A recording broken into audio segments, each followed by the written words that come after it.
And in this story, it was about a guy named William. And this guy named William, he was a politician in Great Britain.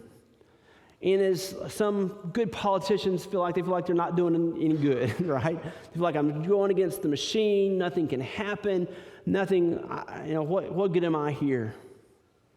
And he felt almost led to leave politics and go into ministry, to be a pastor. He said, I can do good there. They're the ones that do the good, the pastors, right? So I feel like I need to do that. But he had a friend and a mentor. And his friend and his mentor was named last name Newton. Perhaps you've heard of him.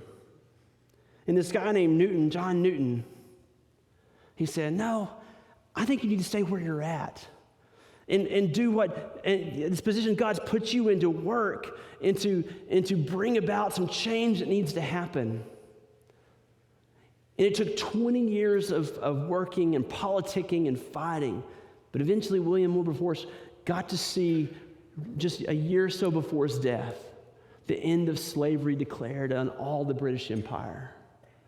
Something he, as a young man, when he came to know Christ, began to realize was wrong. Began to know that he needed to fight that.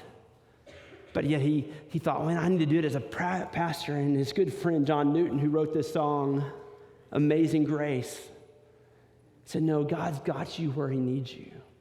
You be faithful there. You be faithful to keep fighting for what God's called you to do. These young businessmen were helping promote a revival type of situation in the service. And one of them happened to give a flyer to a young man named Billy. And you can probably guess that young Billy grew up to be Billy Graham, who just received a flyer and was encouraged to go.